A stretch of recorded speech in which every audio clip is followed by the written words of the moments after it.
Shalom, shalom. First and foremost, I want to begin by giving all praise and glory unto Yahweh, Bahashem Yahushua, Bahashem Rachakodash. Double honors to the elders and to the apostles of Millstone. And enough respect to the brothers out there pushing and spreading the gospel of Yahweh, Bahashem Yahushua, to the four corners of the world.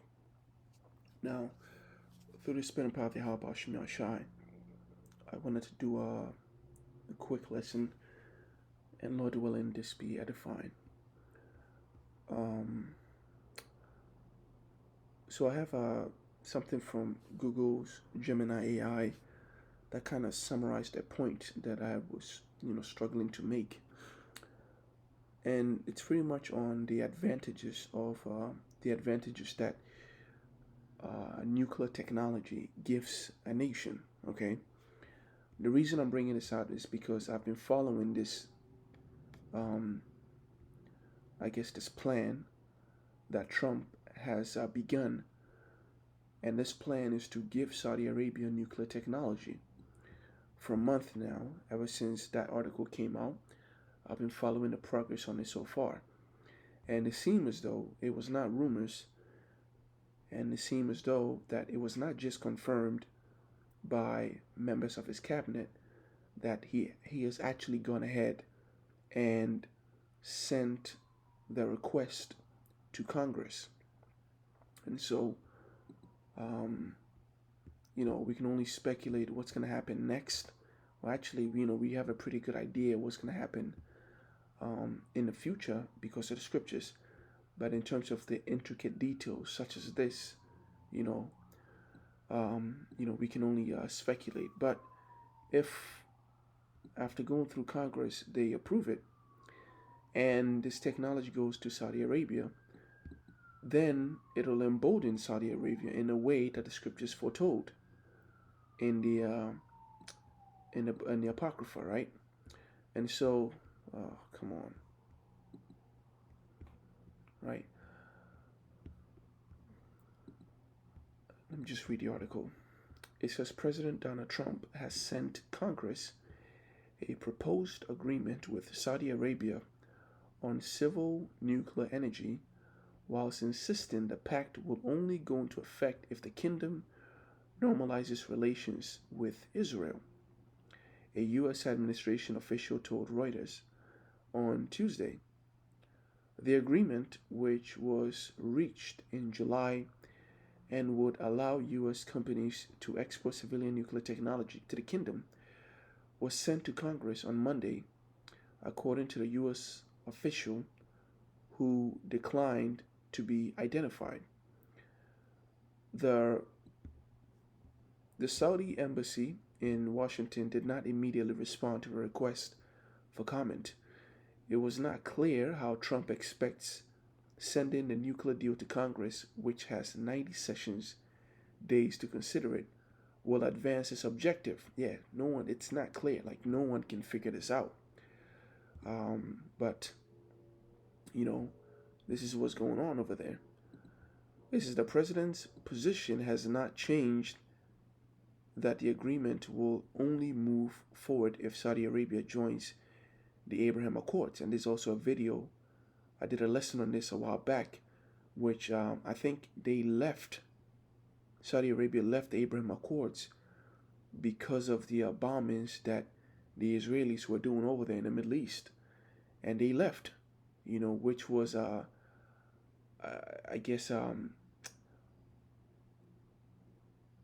it was a point, right, made that Saudi Arabia was not a blind or was not solely committed to making America or the Israelis happy, and that they have certain ideals that can eventually pull them away from the side of the U.S.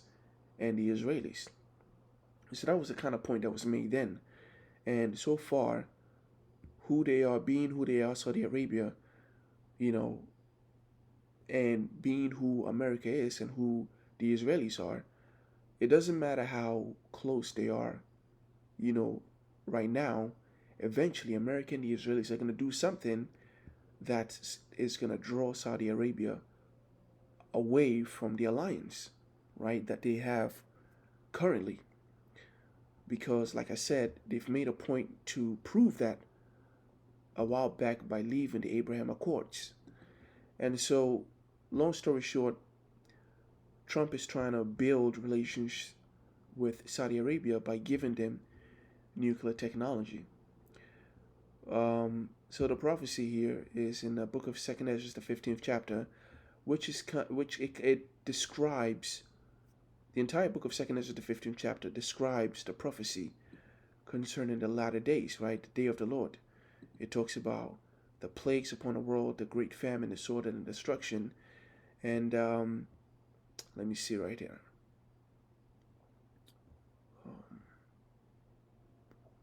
Right, woe to the world and them that dwell therein.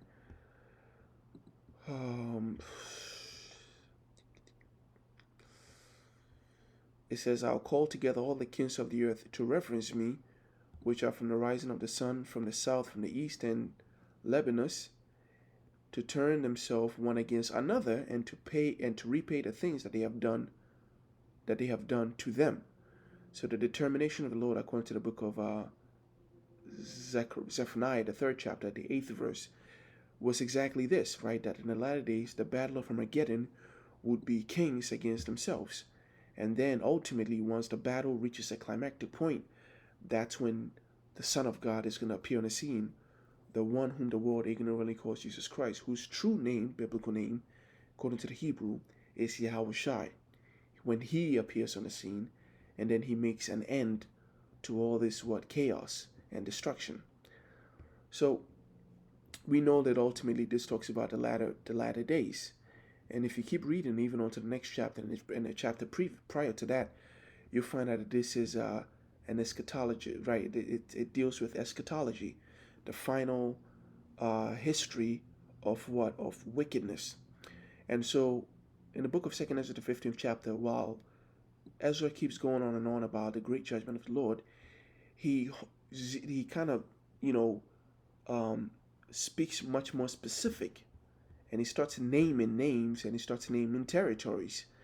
And so verse 28 says, behold, an horrible vision, and the appearance thereof from the east. He starts getting more specific, where the nations of the dragons of Arabia, Saudi Arabia, the dragons of Arabia pretty much talks about the Ishmaelites, okay?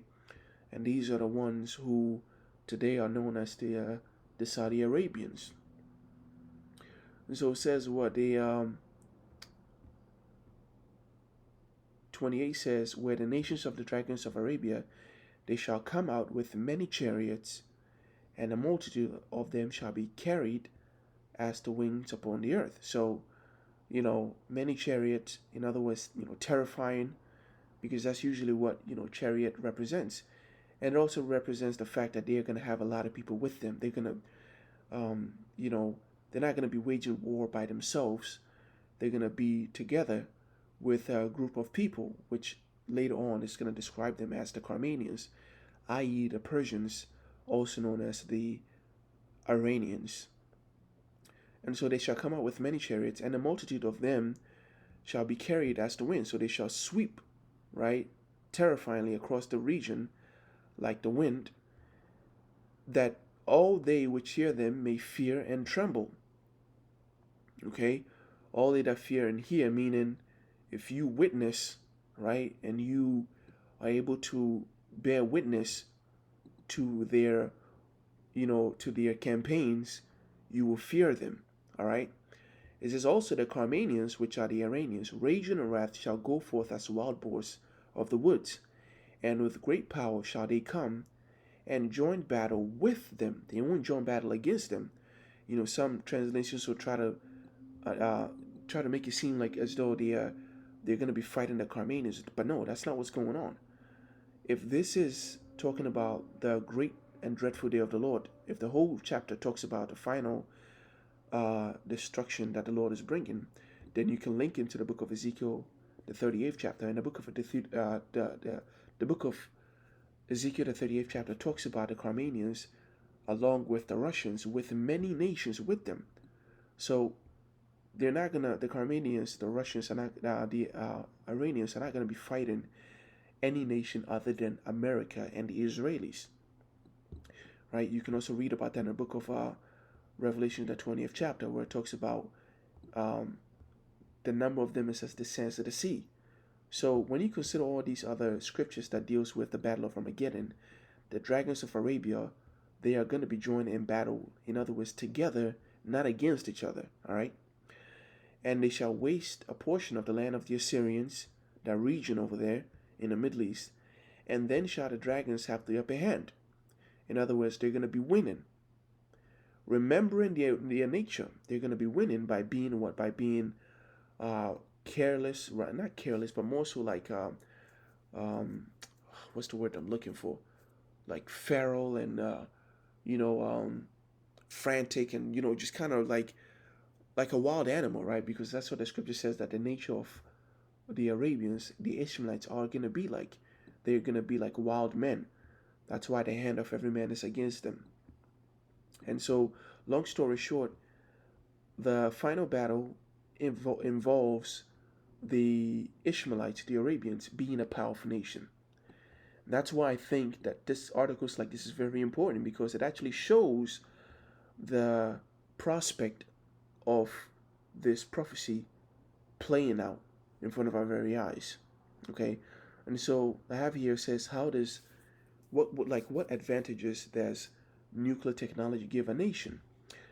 So it says, from a security and strategic defense perspective, nuclear technology serves as a foundation of a nation's national sovereignty and geopolitical deterrence and infrastructure resilience.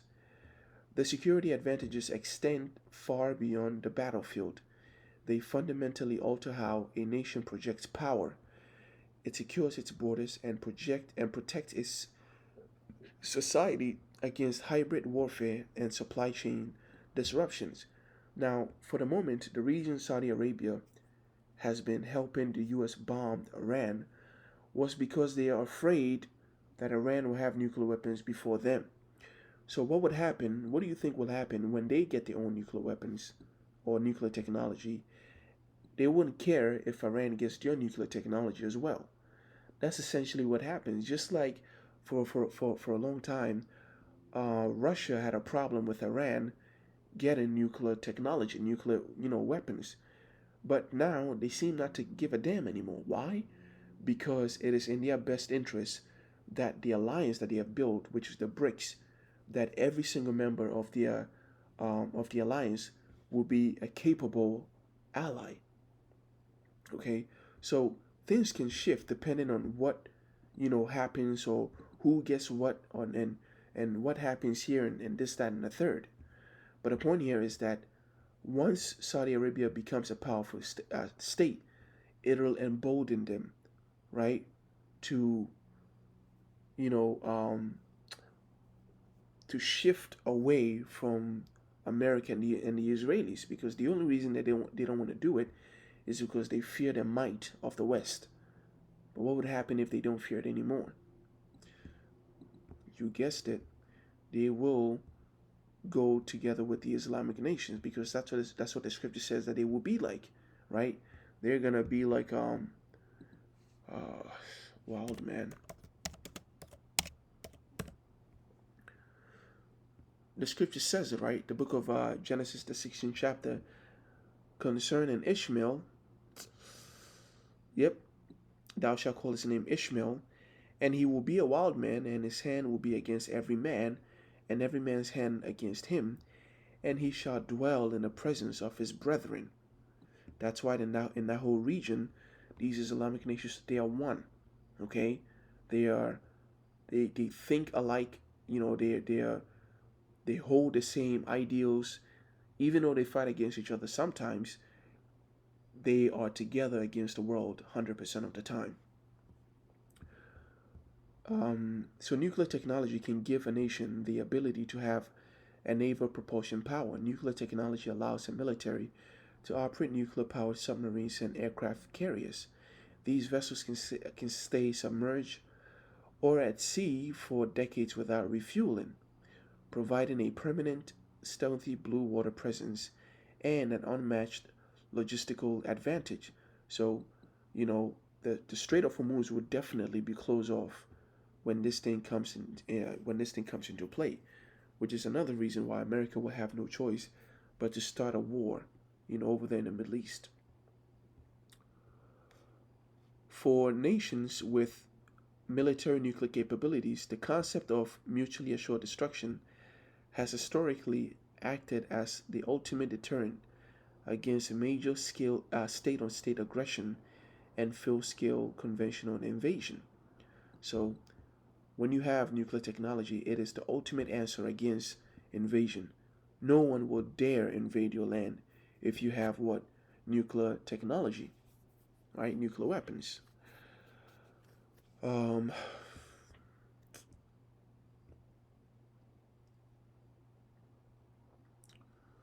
let's see.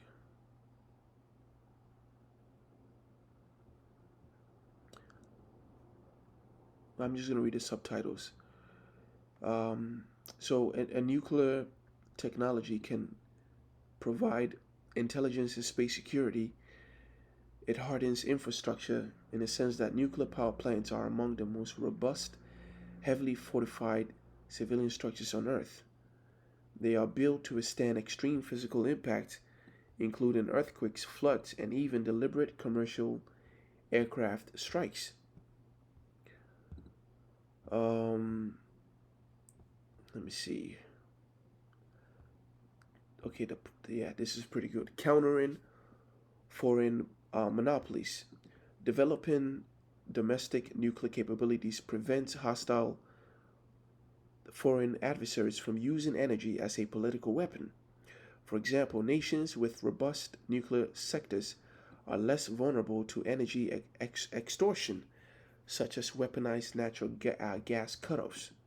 And this is something that America does a lot. When you have nuclear capabilities, the whole shit with sanctions and, tariff wars, it doesn't have as much impact on you than it ought to have. That's why China doesn't care if you put tariffs on them, they'll put tariffs on you back. They really don't give a damn about any of that. Why? Because of the point that they've gotten. Because of what? Nuclear technology.